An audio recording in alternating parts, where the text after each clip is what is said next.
everybody, welcome to another episode of Industry Night with me, your girl, Nikki Nellis. On this show, I get to go behind the scenes and do a deep dive with people who are shaping how and why we eat and drink the way we do. So today's conversation is one that I am really connected to. If you don't know my story, when I was 24 years old, I met my now husband, David, who was a little older than me and also a single father to three little boys. And like before we were engaged, I used to come to the house and spend weekends and I'd make dinner and we would play house and it was all fun and casual.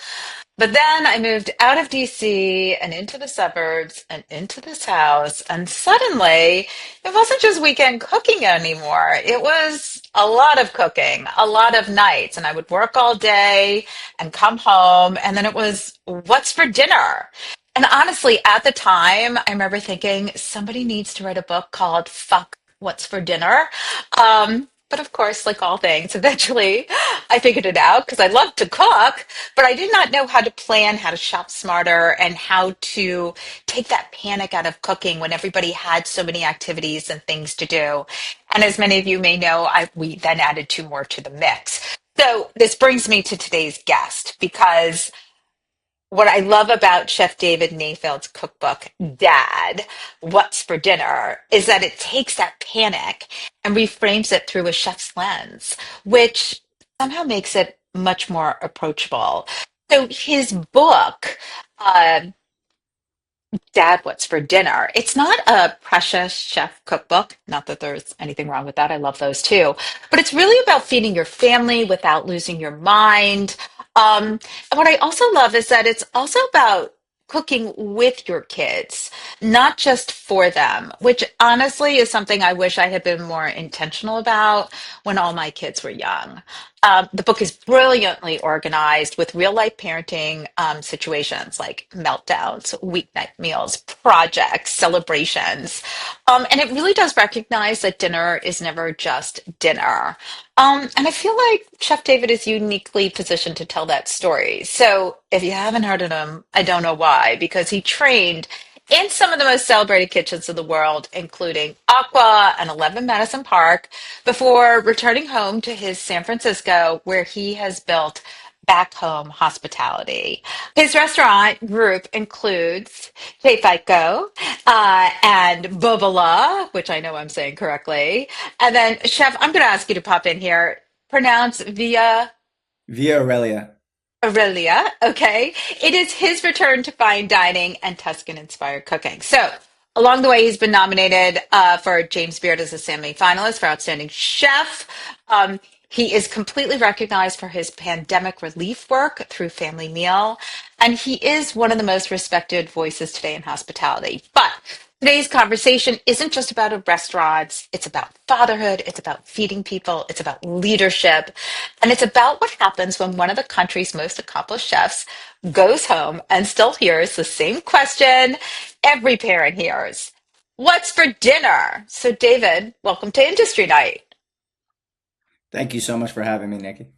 Well, like I said in the beginning, this book really hits me personally. You talk in your intro about the birth of your daughter, the custody issues, and how you took what little time you had together and made it special. And now you have a stepson, and given that I started with my husband's three and then we added two more, I really connected with this book understanding that dinner is emotional and it's not just cooking.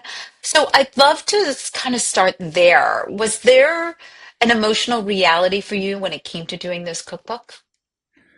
Yeah, totally. When I was making the cookbook, a lot of it was very cathartic because I was going through this custody dispute, and there was times when I had very limited time with my own daughter, right? And I think that's Hmm. very hard for any parent to cope with is, in a way you look at your child as an extension of your own flesh and blood, right? Like your own self. Yeah. And to not have time with your own child feels really off-putting. Your entire center gets shifted. And so for me, a lot of that was about how do I create this optimal experience with the very short time that I do have with my kid. Hmm. And for me, optimal was not ordering a pizza. Optimal was not, hey, you go in the other room and I'll cook you food and then you come and eat it. And so much of our time has been spent separately. Optimal really became this thing where I brought you in to the kitchen and I put a wooden spoon in your hand and you stirred the pot and you tore the basil and you put it into the tomato sauce. And we experienced that together and then we sat down together and we ate the thing that we just created together, right? And so for me, as I was writing the book, that was really the thought process that crystallized, which was so much of what we're struggling to do is, we're constantly trying to be perfect. And, there's this kind of idiom that I say all the time, which is like, don't let, you know, uh, good be don't let perfect be the enemy of good, right? Mm. And sometimes like you're just trying to, rather than optimizing for being Isn't that perfect, kind of like the Nike, like it just do it, right? Like it totally just get is one foot in front of the just do other. it, Yeah, right? you don't need to plan the perfect marathon the first time you go for a run. Just put your shoes on and just start going one foot in front of the other. And a lot of that is what I'm trying to talk about in the book, which is, look, you're not going to suddenly wake up being me with 20 something years of experience in fine dining. But what you can do is just start peeling the carrot. Start cutting it up. Don't worry about it being so perfect. But what's important is bring your family in. Don't be a martyr. Don't be the one who's dying at the stove, washing everything, cleaning everything, cooking everything yourself. Get everyone involved. Make it a team sport. And I think the things that you'll experience may be that, your kids become more adventurous. Your kids also become better people because they understand what it means to be a part of a community and be helpful. And more than anything, you'll connect with the people you love the most. Well, that's how I started cooking, right? In my grandmother's kitchen. But I will be honest, I think in today's world, what's so hard sometimes, especially on a weeknight, maybe not necessarily on the weekend, but especially for parents who are working and kids who have busy schedules, what's so hard is the mess, the time, and dealing with homework or soccer or whatever it is that people are doing, and work, and then coming home and being able to put together dinner and gathering everybody around the table, somebody having to clean it up, getting it's a constant list of doing. I got to do this, I got to do this, I got to do this. And what I love about your cookbook is that it sort of pulls you back. And I would love to talk about some of the recipes that are in there, and the way you divvied it up. Like, this is when you got to do it. This is the quick down and dirty, and this maybe when you have a little bit more time. And this is the weekend thing. Like, this is when you can really spend that time making that sauce, making that soup. You have a whole section on pastas, which my husband would have pasta every single night. Like, whenever he sees me like in the kitchen, he's like, "Are we having pasta?" I'm like, "We had pasta last night. We can have something else tonight." But I appreciate all that. So can we talk about how you sort of curated some of those recipes and how you brought your daughter into it, and how that sort of helped solidified your narrative in the book? Yeah, so it's important that people understand that I didn't create a book that was about cooking for your kids. It was about cooking for yourself with your kids. It was about cooking for the family or for anyone that you love together, right? It's not about the kids menu. There are certain appeasements in the book, right? Which was important to me to recognize. Like you said, right? Not every night's a pasta night. Well, not every night is chicken nugget night. But, when my daughter kept asking me about going to McDonald's, kept asking me about going to McDonald's, for me, I didn't want to go take her to McDonald's. So what I said is, okay, what do you like at McDonald's? And she said, I like the chicken nuggets. I said, okay, Mm. great. So we're going to go to the store and we're going to reverse engineer how to make chicken nuggets at home. And so we went through the entire thought process, and I explained to her what the difference between frying something with a dry coating on there or with breadcrumbs, and then also a batter. And for me, when I look at chicken nuggets from McDonald's, they're obvious to me. They're fried from a batter, right?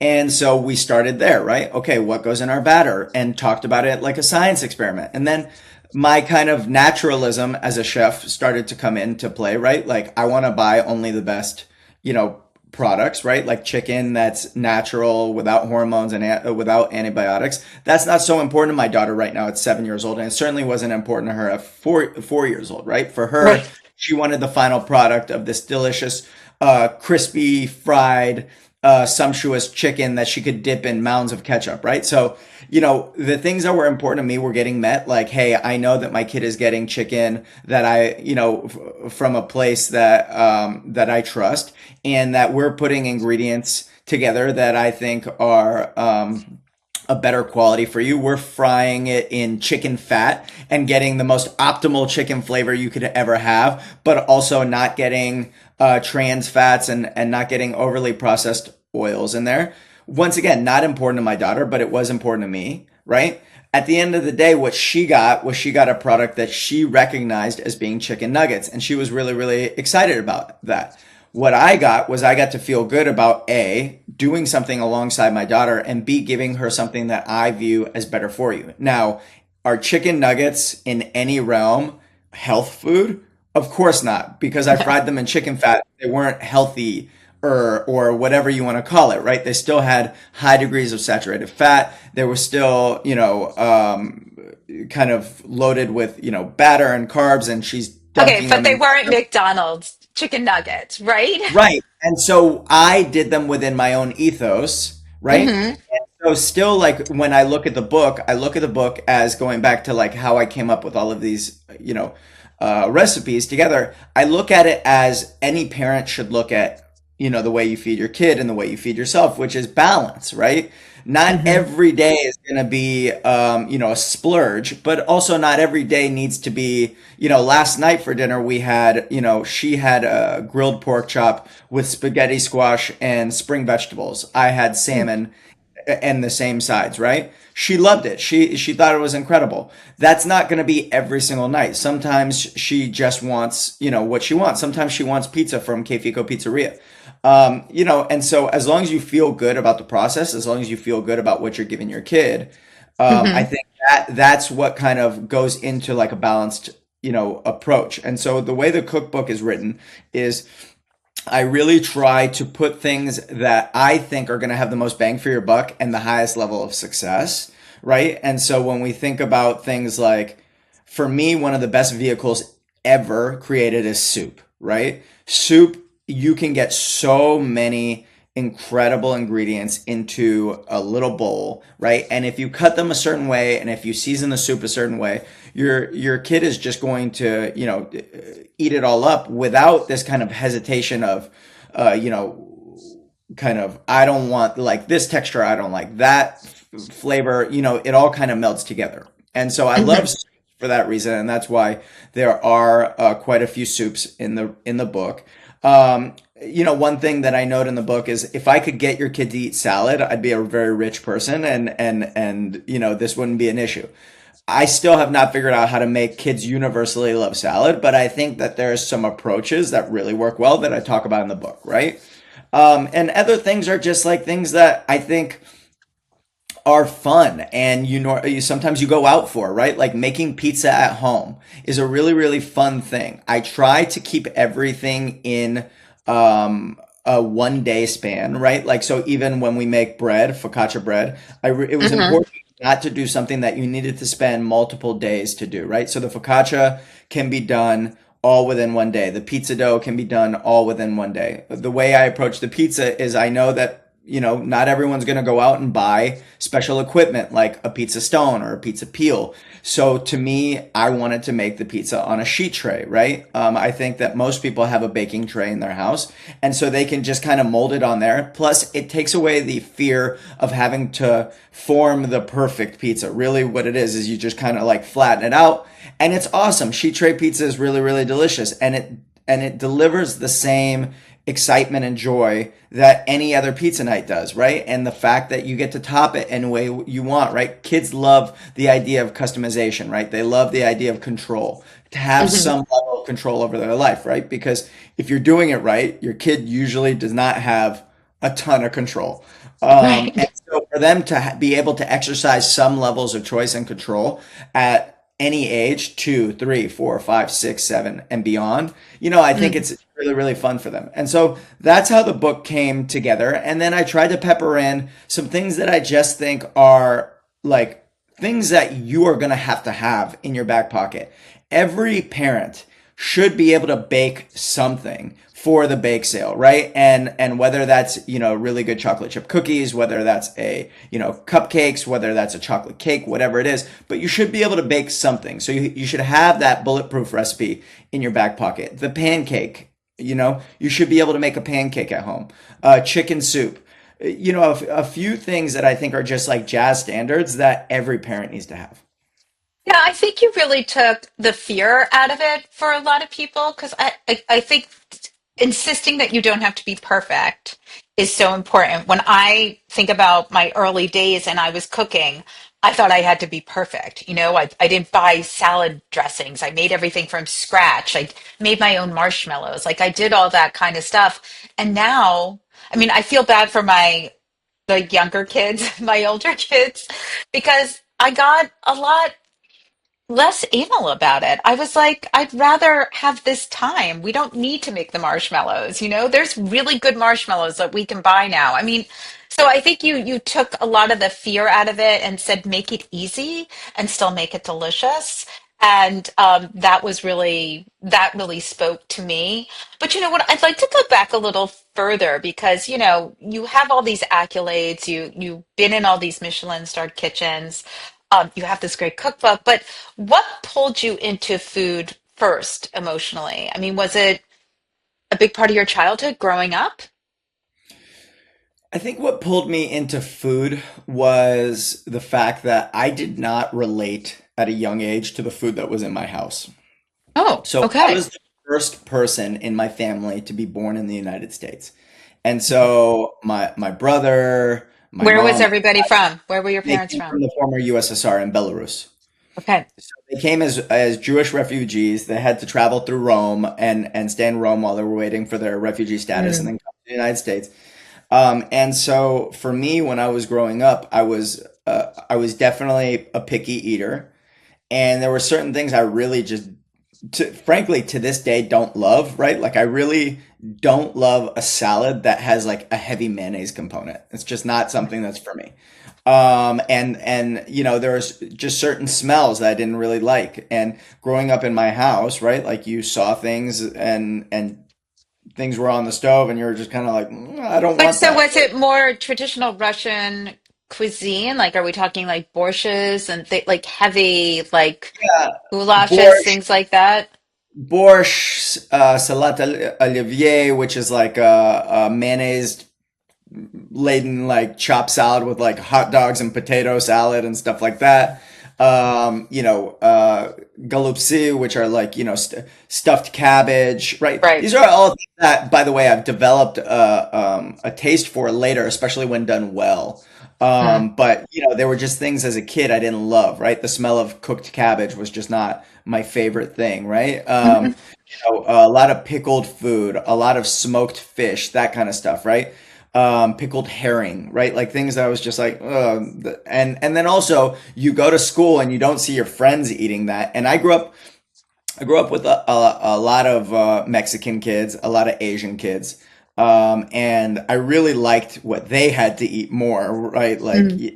Mexican food was my like top of all tops, like the best thing that I was like, man, these houses are amazing. But then I'd have, Vietnamese friends and Filipino friends and Chinese friends, and I'm like, okay, like even like I like that food too, even more. And so it wasn't until I was, I must have been 8, 9, 10, 11. I don't have like exact recollection, but my aunt started dating an American guy, and Mhm. like as American as it gets, right? And he grew up learning how to cook at his mother's side. And so once they stayed with us and my parents had gone on vacation, and this guy all of a sudden from scratch makes, fried chicken and mashed potatoes and stuff like that. And I'm like eating his food, and I'm like, this is incredible, right? Like this Hmm. is KFC at home. How did that happen? I didn't even know you could do this at home. I thought you had to go there to get this. And then he helped cook Thanksgiving dinner one day, and I remember like vividly he made, shrimp with like garlic butter and lemon and like he made things that I found to be really not just desirable, but just the first time I was like in a house, people made food that you liked, right? I thought you had to go to a restaurant to eat food that you liked. And then, later after that, my parents made friends with this other American family who, they jokingly like to say that they like adopted us as refugees, right? And we were in their house, and the husband and the wife would cook together, right? And he would grill really great food, and she would make all these really delicious things that, they were more kind of call it like California style cooking, right? Very light ingredients, and I was really kind of surprised by how much I liked a diversity of ingredients at their house. And so that really propelled me to want to start Can I cooking. stop you for a second? Can I ask you a question? Because I think sometimes it's really important with a chef. Were you hungry? Like, did you, like, I loved to eat. Like, as a kid, I loved food. I loved eating. So, did you, as you were finding these tastes and flavors, were you like hungry? You like wanted that food? Do you know what I mean? Yeah, so I definitely was a big eater, Hmm. you know, but I was very um narrow in, Okay. let's say, the things that I wanted to eat, right? Like my parents would take me to and this was when Japanese restaurants, there was like one in like 5 towns, right? Hmm. This was not, there's 35 restaurants in one small town, kind of thing that we're in today. And I remember the first time they took us to a Japanese restaurant, and they gave us, they gave me California roll, and and even unagi, which is the craziest thing, is as a kid, a picky kid, to eat eel. Right. I loved the flavors, right? Because it was like sweet and soft and Sweet. delicious, and so I got developed a taste for those things, and I would eat. Would they go to the Japanese restaurant with us once in a while, and I'd get like 4 orders or 5 orders of California rolls. Hmm. I'd eat that, right? So I certainly did have an appetite. I was hungry, but it was just for a very narrow select grouping of things. And so as I started to get a little bit older, I started to realize that if I was going to be as particular as I am, right? And I still am very particular to this day, that I needed to start doing things for myself, right?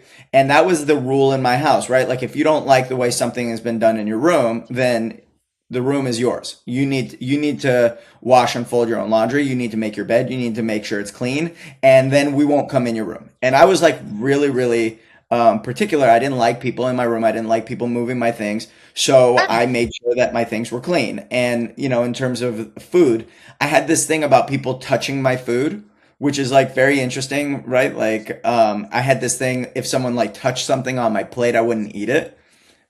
Yeah, I was a very kind of, Did you have um, siblings? Because I feel like that oh, would have sure. been, you must have been tortured No, but by your and they siblings. did it. But by the way, they did it on purpose. So I had an older Of brother, and course. then later I had an older cousin who came, who like became like an older brother to me, and Hmm. like these people who would come from, they migrate from, the former USSR, and when the wall came down, and all these people would end up in our house. And so like they would be joking with me because I'm like the little American kid in our family, and they would be like, "Oh, if you touch that on his plate, he won't eat it." And like my aunt would like be like, "Oh, that's hilarious. Like I'm just gonna touch the thing I want to eat." And I would like push the plate forward. I'm like, I'm done eating. So look, I was very particular, and those. It's very interesting, right? How those things have manifested as an adult, right?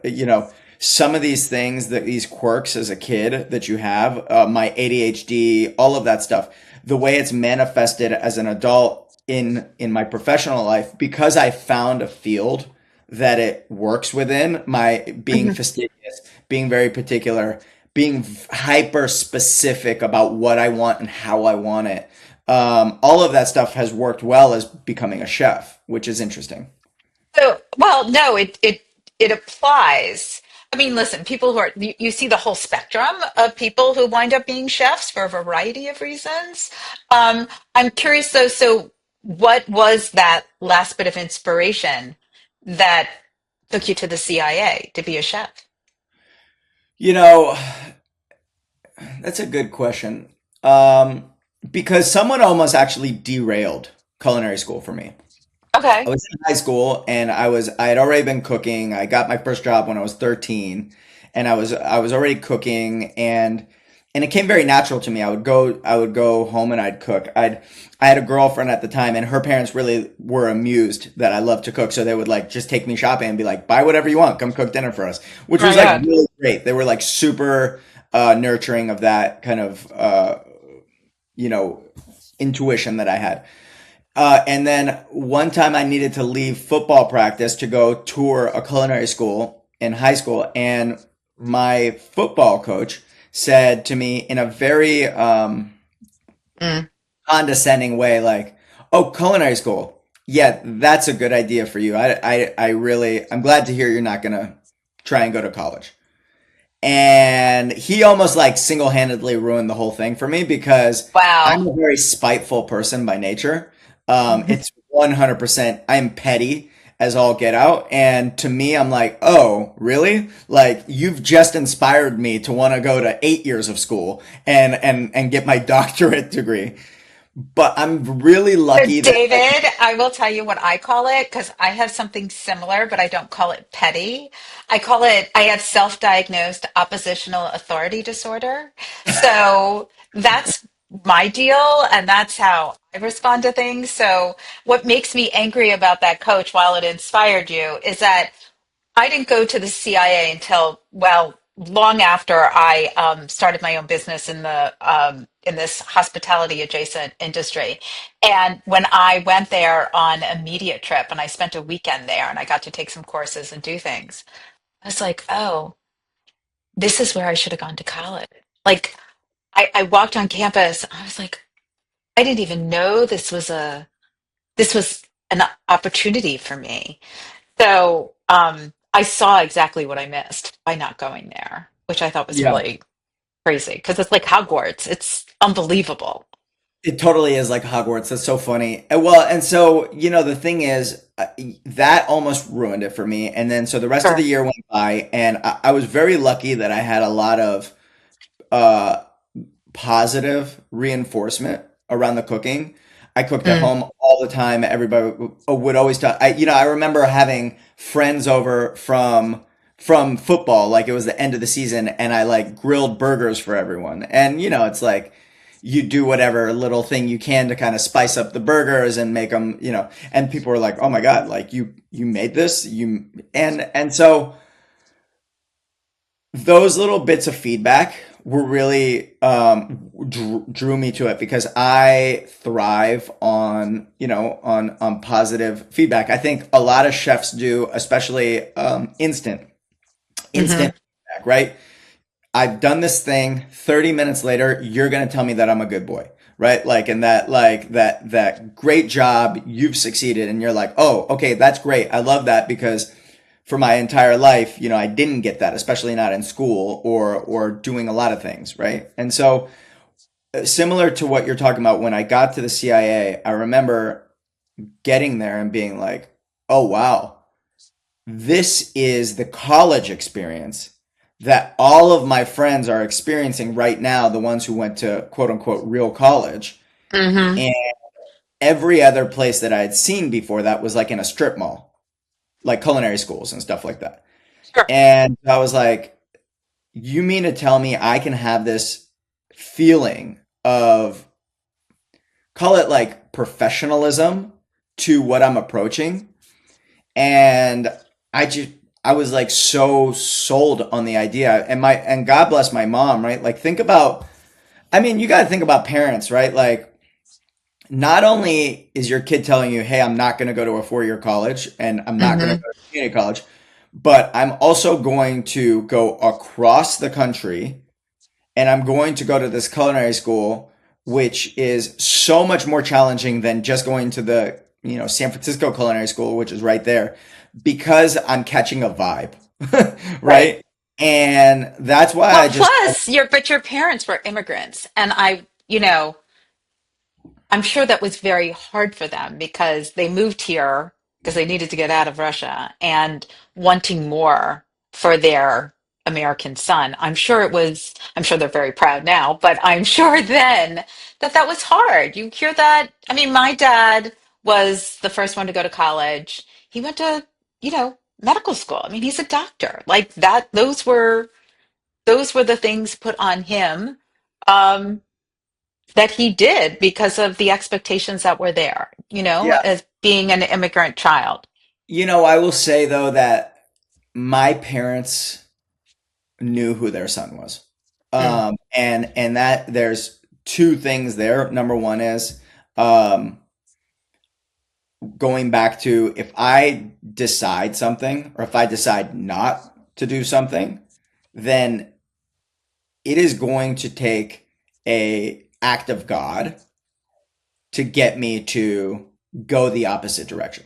If mm. I've determined that I'm going to do something, there are very few things on God's green earth that will like shift me off of that path. Like, I mean, it took me 4 years to open my first restaurant in an auto body shop, and everybody was looking at me like, "You're absolutely nuts! Like, just go open a restaurant somewhere that like it does not look like you have to completely refab this, cement shell to do it." But once I'm determined to do something, so they knew that So about me. wait, before we start there, because I want to just move ahead a little bit. I mean, you wind up at 11 Madison Park and Robuchon, right? Like, talk about just a little bit about how when you finished at the CIA, you went to really the best of the best. Were those goals that you wanted? Was that part of your drive to be in those kitchens? I would say that they were mainly based on insecurity. Um, Okay. Mainly based on the fact that I was looking at going back to that high school coach, right? Like, Hmm. looking at me and saying like, "Oh, it's good that you are not going to go try and do this ambitious thing. Like, you should go do the thing that is like, the lowest lift because Right. you're not gonna figure it out." To me, the way that I overcame all of those things was, okay, great. Then I'm not going to go to that, strip mall culinary school. I'm going to go to what people call the quote unquote the The Harvard best. of Yes. culinary schools. And then, okay, great. Now I'm going to ask people, hey, what's the best? Who's the best? Like, Hmm. and at that time it was like, okay, well, in San Francisco, Aqua was the best, right? And Right. then it was, hey, Joël Robuchon is the chef of the century. Like, can you imagine that? The chef of the No. century was how they called him. And then I'm like, oh, okay, well, that seems like the best. I want to go work there. And then we got 3 Michelin stars there. And then, after that, it's like, okay, go to New York. What's the best in New York? And it was interesting, right? Because getting to 11 Madison Park was the first time, actually, I did not go for just name appeal, right? Everything before that was me about going, hey, I want the brightest name to put on my Hmm. resume. And there wasn't necessarily like a passion behind cooking at those restaurants. 11 Madison Park at the time was a 3-star brasserie, 3-star New York Times, right? 0 Michelin stars at the time. Um, and then, sorry, yes, 3 stars. And then Okay. it got 1 Michelin star after that. Hmm. And then it got 4 stars from the New York Times after that, right? And so when I was looking at it, the thing that really drove me was I just saw something bubbling in that kitchen.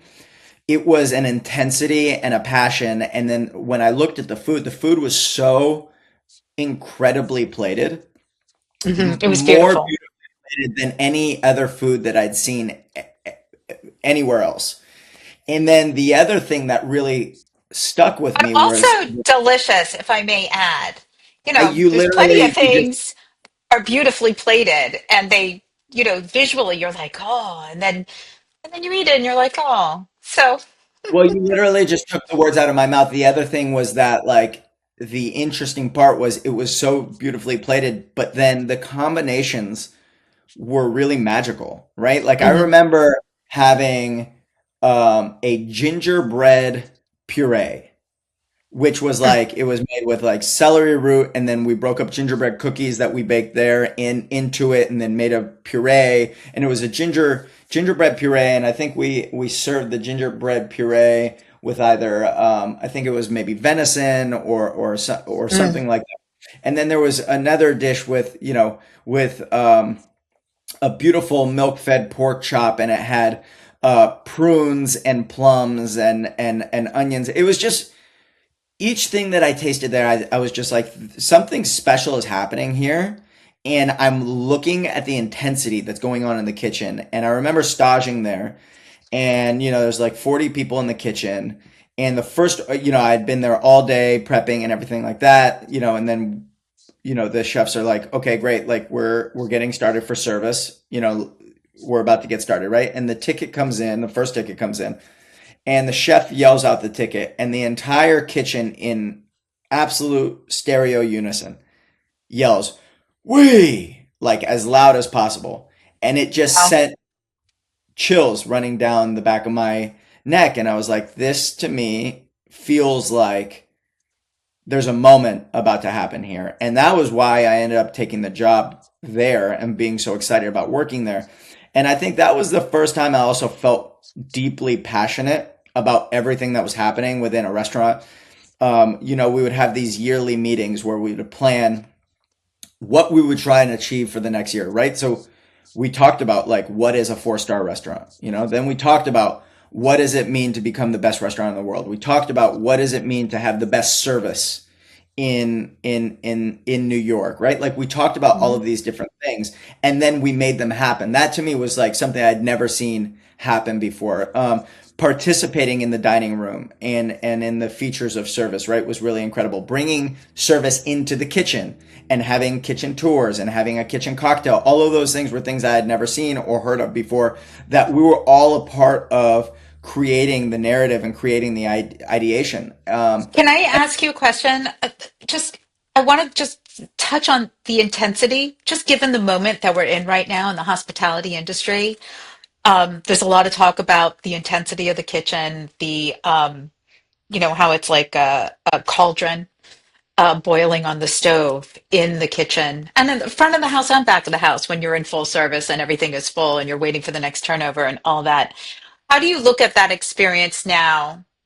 You're an intense guy, obviously, and you bring that intensity to all that you do. Is there a balance, especially as you started your own hospitality group, that you find important today? Yeah, so listen, I understand that everyone's had different experiences. I've Hmm. had the experience in which I was physically hit and burned and pushed. And I've had the experience where I've been yelled at, cursed at, humiliated and you know, verbally kind of harassed. Hmm. And I've had everything in between. What I would say is that the intensity is what I have to thank for where I've gotten in terms of my ability, in terms of the way I view what needs to happen in order for success to occur. Hmm. I think that a lot of unlearning of those behaviors and how to apply the correct amount, the dosage of intensity, and the appropriate place, time, and the intent of how you deliver it, why you're delivering it, how you deliver it. And I think that it's important also that we start having a more realistic conversation around this, right? Hmm. Number one is there's things that break the law. None of that should have ever happened and should not be happening. People should not be physically touched, whether sexual or violently. Hmm. People should not feel fear that going to work will result in them, being harassed. Then, okay, then let's have like the next step down, right? Things that are humiliating and degrading, maybe not breaking the law, right? Like cursing someone out, insulting someone personally, making it about them and not about the product. I don't think that those things have a place either. I think that they're distractions. I think Hmm. that they're distractions, and I think that they take away from the message of the product, right? Okay, so now you have those things, you cut them out.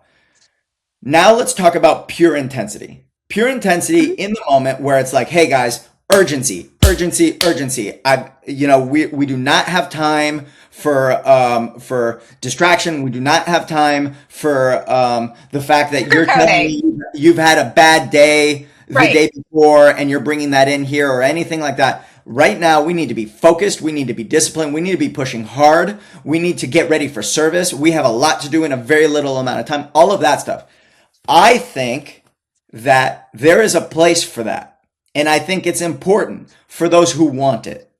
Hmm. And, and I think that if you want to be the best, if you want to be a person who strives for the highest accolades in life, that those kitchens actually are really great finishing schools for young chefs. Do I think that that's the appropriate tact for managing every food and beverage outlet? No. No, absolutely not. I think that sometimes you're going to have a pizzeria and everyone who works in there is not trying to become the next great chef. They just want a job.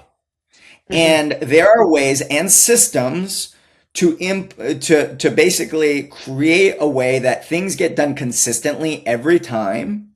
Training, um, communication, certain kind of like whether it's build cards, whether it's photographs, whether it's measuring cups, whatever you need to do to codify the systems and recognize that some people are not looking for the intensity in their job. They're looking to come, clock in, have consistency, not be pushed to the extent of their limitation.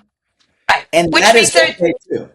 It is okay. But, I think that that also has to do with sort of HR, right? Or who's ever hiring. Like, if you look at your restaurant group and what you're doing in your restaurant group, you know the kind of personalities that you need in there to thrive, not just survive, but really thrive to help you get your finished product out to the Right. table during service. But can And I with, yeah, go ahead. just say this one this is really important is that the one thing that I really want people who listen to this who are thinking about like who am I? What type of person am I?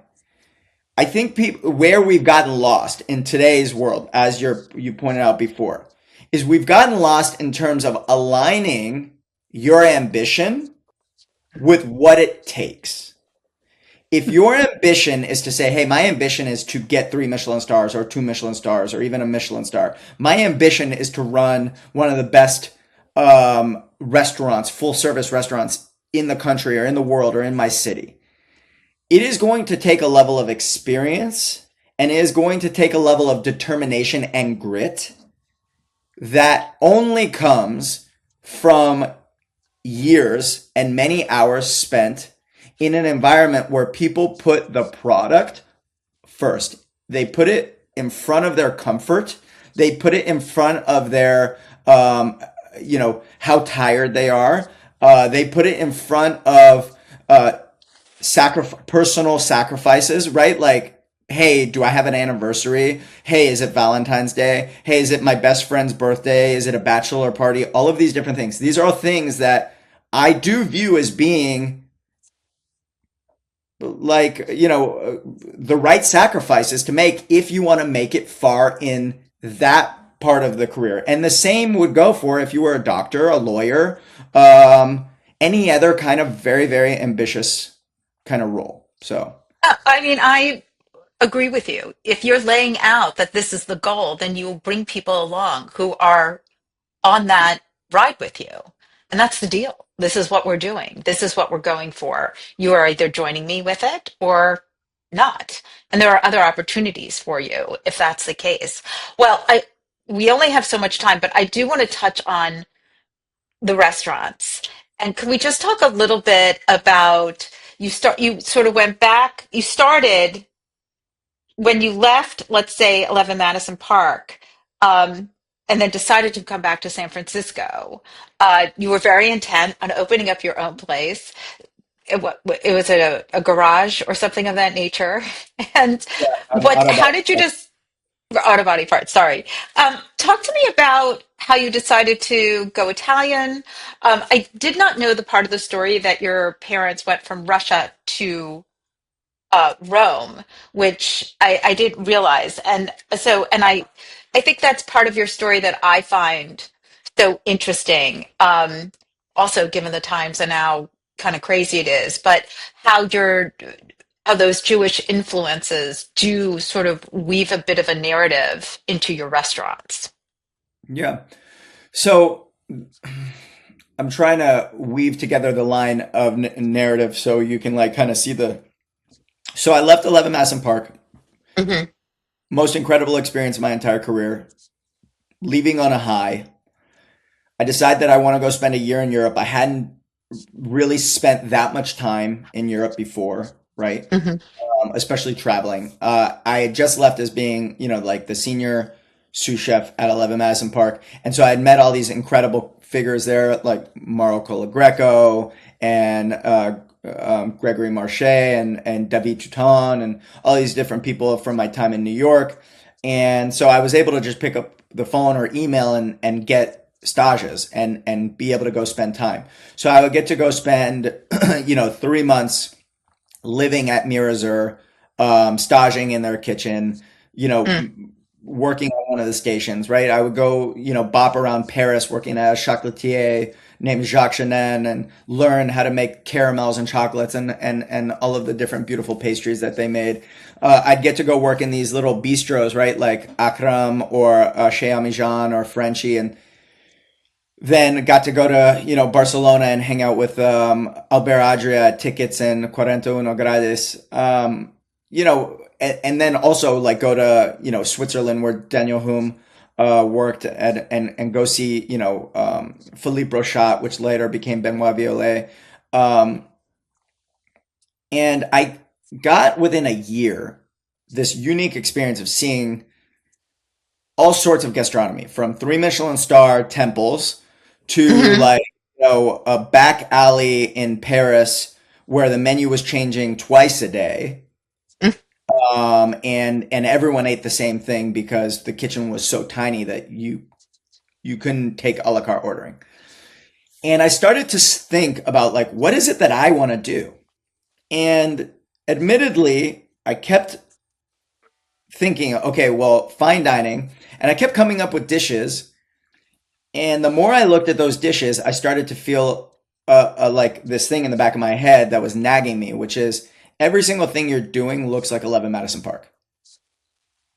And I felt like if I went off and did that, that it wouldn't be very meaningful, right? It would be Hmm. this really derivative thing of what I had been doing under Daniel's tutelage for those years.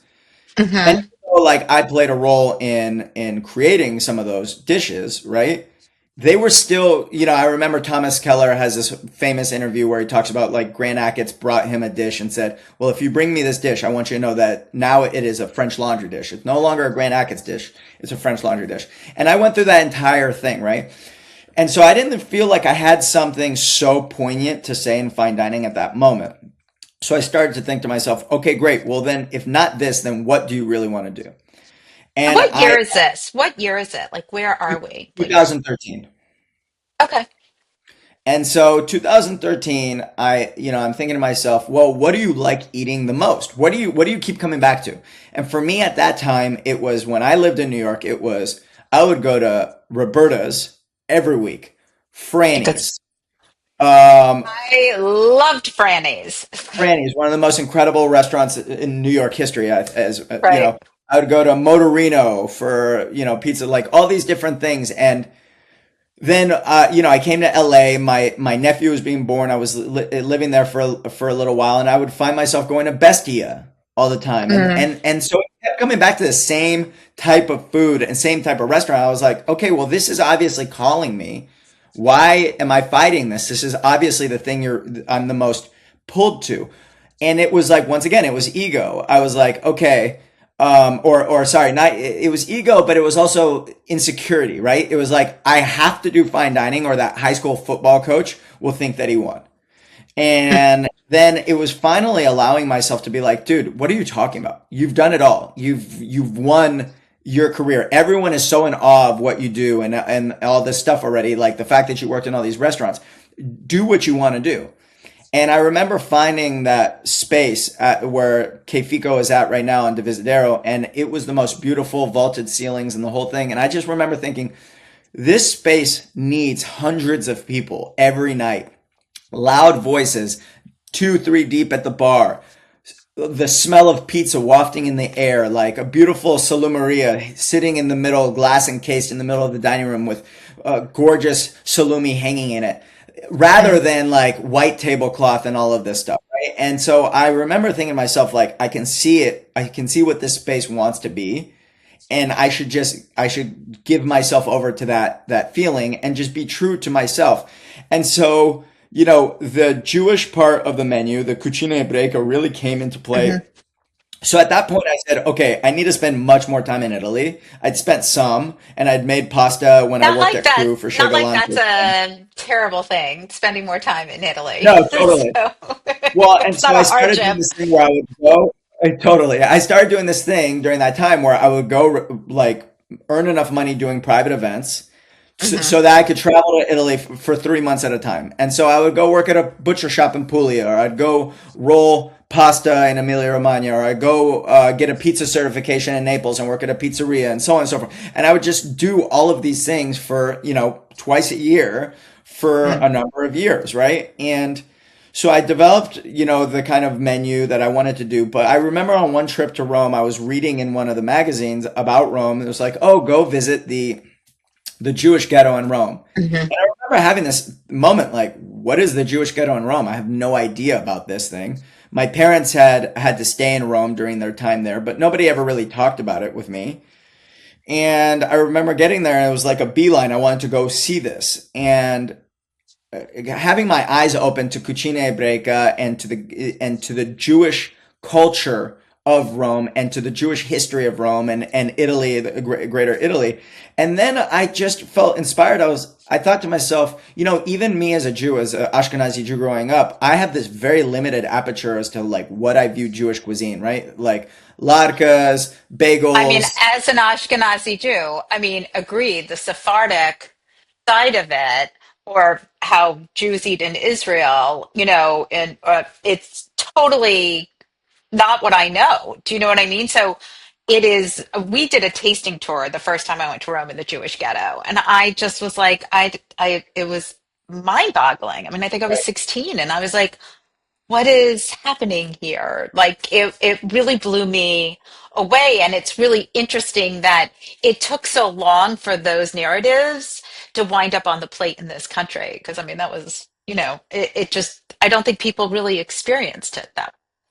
Yeah, and so when we were opening Che Fico, it was really important to me. I wanted to do a an homage to the Cucina Mhm. Ebraica, and so I said to myself, it would be really fun if we had Jewish stars studded on the menu, as this way of saying like, hey, these foods actually came from this culture, right? And they Mm. got weaved into everyday cuisine, right? So whether it's the supli al telefono or it's the carciofi alla Giudia or different things like that, and they're part of everyday Italian culture, but they came from this one kind of group of people who frankly needed to eat that way, right? They were eating a lot of fried foods. They were eating things like artichokes, which nobility would never touch, right? Like they were like, are you Right. kidding me? That spiky thing, I don't want that. Like, give me something soft and sweet. And so that was very exciting to me. And I remember spending time with, this incredible author here. Her name's Joyce Goldstein, and asking her about her experience with Cucina Ebraica, which it was really funny. The first time she dined at my restaurant, she told me how much she hated it. Um, Oh, you must have loved that. Well, I took it for what I understood what she was saying, right? Like for her, there was a purity in what she was trying to write about, and for me, being this, generation forward, I was trying to say, okay, great. Like I took the message that you were passing, and then I did something that I wanted to do with it, right? And for her, Hmm. she viewed it as being a bastardization of what the purity that she was trying to share. And I thought that was I was look, I grew up in a Russian Jewish household. Like Right. truth telling is a part of our culture.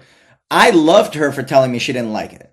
I loved her Mm. for that because to me it was exactly what I view or have always known about our group, our culture, right? Which is like shoot me straight. Don't bullshit me. I need to know. I want to know where you stand. She wasn't telling Hmm. me that I'm a bad person. She wasn't telling me I'm a bad chef. She was just saying it's not for me, right? Okay. In a very for what it's worth kind of way, right? And so the feedback that I got from the Cucina Ebraica was always so vibrant and Hmm.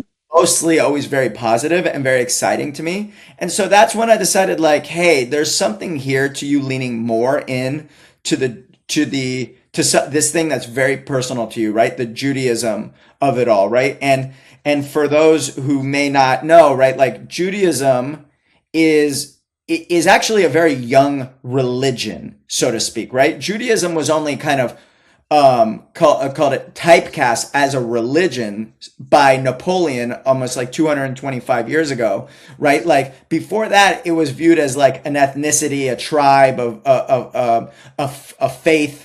But in terms of being an organized religion, right? Like it was not viewed as that, right? And that's why if I take a 23andMe, in my blood panel, it says Ashkenazi Jew. It doesn't say something else. Whereas, it's not like other religions in that way, right? And so leaning more into this history of who we are, the diaspora, how we've spread out, how we've come back together, the migration, the immigration, all of these different things is very um, it's not only inspirational for me, but it's a way for me to find out more about myself and also tell Mm. my daughter about who we are. And now, we have a brand new 3 month year old daughter, right? So it's like even Oh, more, um, congratulations. thank you. Well, it's even more inspiration for me to share that, right? Like share that because I only knew what I knew of our household, right? Hmm. And so now I've become really fascinated myself and energized by Judaism in the sense that there's so much to it. It's so complicated. It's so long. It's so robust. It's so old. And you could, as rabbis do, right? You could spend a lifetime and not fully understand it, right? Like, and so to me, it's become something that I'm endeared to, right? Like I want to learn more about it and I want to share it with my daughters. I want to share it with my community. And I've found this love for just wanting to learn more about it. I think you bring up a really good point. If you think of the Haggadah of Passover, they're not really telling the story. They're arguing about the story. That is sort of the foundation of the religion is arguing about the truths and narratives and stories and how you hear the story versus how I hear that story, which is one of my favorite things about it, which I think is so interesting that nothing is a stone cold truth. Everything can be interpreted. Um, depending on which part of, as an Ashkenazi Jew, I am conservative slash reform, but, modern Orthodox or Orthodox can be incredibly different. So Right. there's lots of different areas within it. Can we talk about your most recent opening? Because you have now swung the pendulum and you are back. You have two babies. You have a new restaurant and a 3-month old. So can we talk about the new fine dining space? Yeah, Via Aurelia.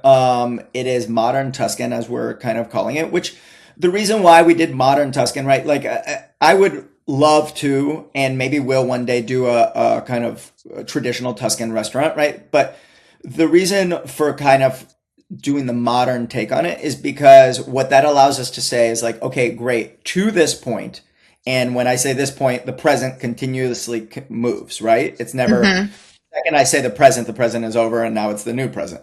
And so what I really love about that concept is that modernity has to weave in like a quilt the folks who have participated in it to date, right? And so what why I find that to be fun and interesting is if you go to Florence, who's participated in that over a few thousand years, right?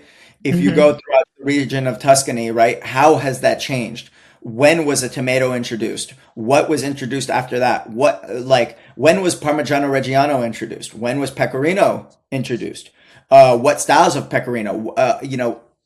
Different lipids and which ones they use, whether it's inland and it's olive oil or it's or it's lard or different things like that. The coastline of Tuscany is one of the longest in Italy, right? And people don't really celebrate the coastline of Tuscany very much. You just don't hear about it.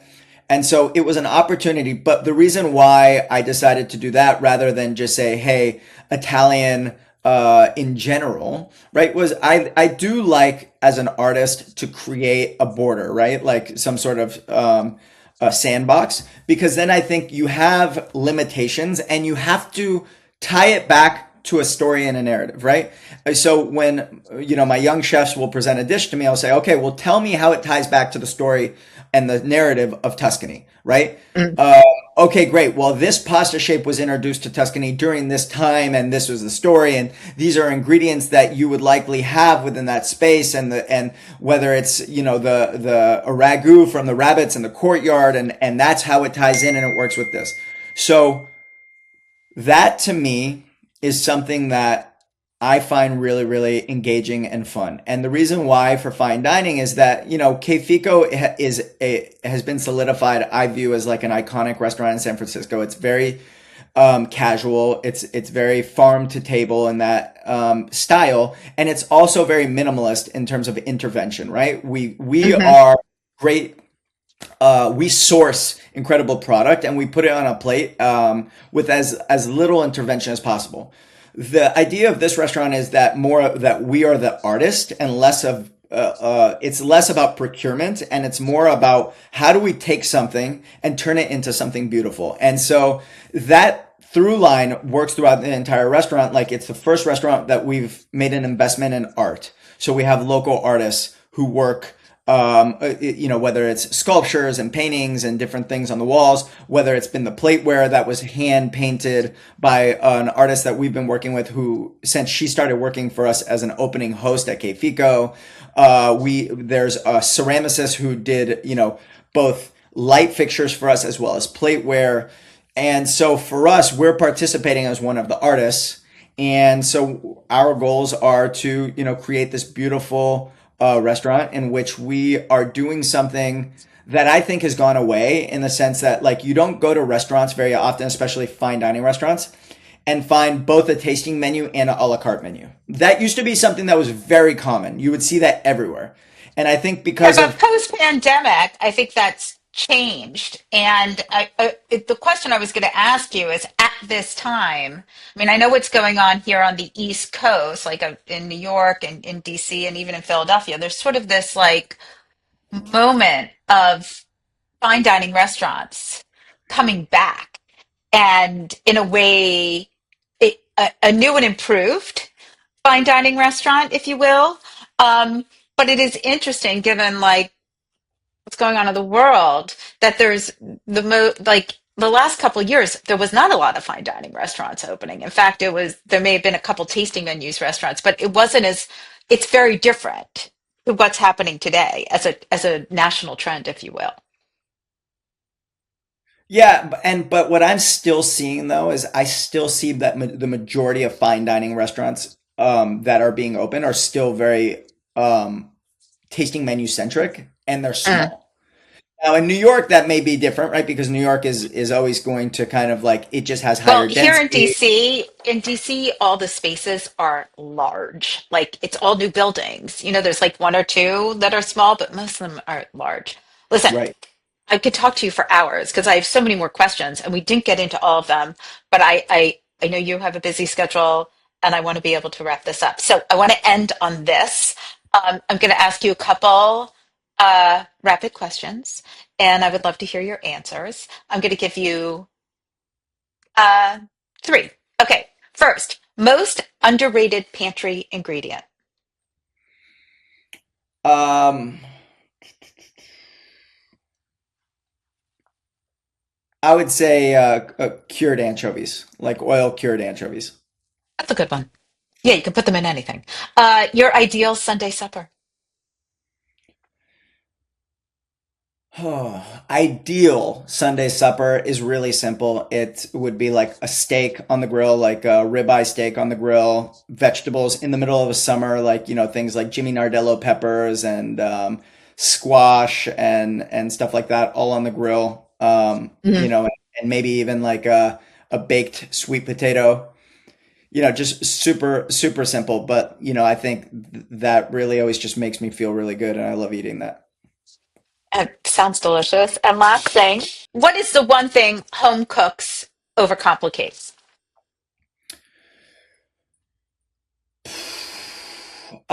You know, I would say they overcomplicate the idea of measuring things so I'm going to exclude baking. Baking, Hmm. you must Is a measure. science, totally Is this, different. but if you're making a pasta or if you're making a salad or if you're making a soup and they're like, "Oh my God, the recipe calls for this much zucchini and the zucchini I bought was not that much." Who Just cares? cut it up and throw it in. You're fine. Hmm. The recipe called for, a large onion, and is this a medium onion or a lot? Just cut it up and throw it in. The thing that I would say do less of is do less of thinking about the exact perfect everything going in terms of sizes, and do more of tasting your food as you go. Don't be afraid of salt. Don't be afraid of acid. Those are the things that make restaurant food taste like restaurant food. And butter. Don't be afraid of butter or olive oil. Depending on what you're making. No, I agree with you. I think fear is the one thing people need to leave out of the kitchen. Because as I said to my daughter just last night, if you make it and you don't like it, make something else. Like it's not, or spit it out. It's not the end of the world if it doesn't come out good. I really appreciate your time today, Chef. Thank you so much. Can you tell everybody where they can find you, either on Instagram or online? Yeah, so I'm on Instagram at David Nayfeld, and Mhm. follow all of the restaurants at Che Fico, at Aurelia, at Bubbelah. And my book is available anywhere you get cookbooks or online anywhere that you get cookbooks. Dad, what's for dinner? And Yeah. it's a great gift not only for fathers this Father's Day coming up, but also it's a Mm. great gift for the one I think group that you should be giving it to is give it to your college or your high school grad or your college grad. I think it's a great gift for graduation. People who are either going to move into a dorm with people and you need to learn how to socialize, right? And make a tomato sauce and invite people over for spaghetti. Or if you're moving out on your own, you need to be able to make something for yourself, right? So I think it's a great gift for those graduates as well. Oh, I totally agree. I think this is a wonderful, not introduction to cooking, because it's a little more advanced than that, but it gives everybody, it just takes you on a journey. And I love it. And I think that that's a great idea. So I just want to say thank you for joining me. Um, you know, the restaurants, the cookbook, like you're really helping to normalize the reality that even professional chefs are still standing in their kitchens at 6 o'clock trying to figure out like what to do for dinner. So I just kind of want to wind this and be like, Dad, what's for dinner? Um, so it's very practical, and I so appreciate. Like we went around the world a couple times in this conversation, so I want to thank you for spending this time with me. And I want to thank all of you for joining us today on Industry Night. As always, thank you for listening. You know, you need to like, follow, subscribe, share this Industry Night with other food lovers. Of course, follow me at NYCCINELLIS on all the platforms, especially Instagram, because I take you on all my journeys with me. Thanks so much for joining me today. Be safe out there and have a delicious week.